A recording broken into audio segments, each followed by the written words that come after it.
ప్రభాస్ నటించిన కల్కి మూవీ ఎంత పెద్ద విజయాన్ని సాధించిందో ప్రత్యేకంగా చెప్పాల్సిన అవసరం లేదు. బాహుబలి తర్వాత ప్రభాస్ కు రెండో 1000 కోట్ల సినిమాగా కల్కి 2898 AD నిలిచింది. ఇక ఈ సినిమాకు సీక్వెల్ కూడా ఉంటుందని అప్పుడే ప్రకటించాడు నాగ్ అశ్విన్. కానీ సెట్స్ పైకి వెళ్ళడానికి కాస్త సమయం పట్టేలా ఉంది. అయితే ఇటీవల ఈ సినిమా నుంచి హీరోయిన్ దీపికా పదుకొనేని తప్పించారు మేకర్స్. ఆమె చేసిన డిమాండ్స్ నచ్చకపోవడంతో పక్కకు పెట్టినట్లుగా తెలిసింది. అయితే కల్కి సినిమాలో దీపిక పోషించిన సుమతి పాత్ర చాలా కీలకం. దీంతో సీక్వెల్లో ఆమెను రీప్లేస్ చేసేది ఎవరు అనేది ఆసక్తికరంగా మారింది. ఈ లిస్టులో పలువురు ముద్దుగుమ్మల పేర్లు వినిపిస్తున్నాయి. ఈ క్రమంలో బాలీవుడ్ బ్యూటీ ఆలియా భట్ ని తీసుకునే ఛాన్స్ ఉన్నట్టుగా వార్తలు వస్తున్నాయి.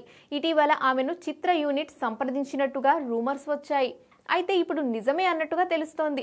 బాలీవుడ్ వర్గాల సమాచారం ప్రకారం ఆలియా భట్ దగ్గరికి కల్కి 2 ఆఫర్ వెళ్ళినట్టుగా టాక్. ఆలియా భట్ కు కూడా దీపిక రేంజ్ క్రేజ్ ఉంది. పర్ఫార్మెన్స్ విషయంలోనూ ఆలియా అదరగొడుతుంది. పైగా తెలుగులో RRR మూవీతో ప్రేక్షకులకు చేరువైంది యమ్మడు. దీంతో ఆలియా అన్ని విధాలుగా బెటర్ అనే కామెంట్స్ వినిపిస్తున్నాయి. అయితే ఈ విషయంలో మేకర్స్ నుంచి క్లారిటీ రావాల్సి ఉంది. కాబట్టి ప్రస్తుతానికి సుమతి ఎవరు అనేది చెప్పడం కష్టం.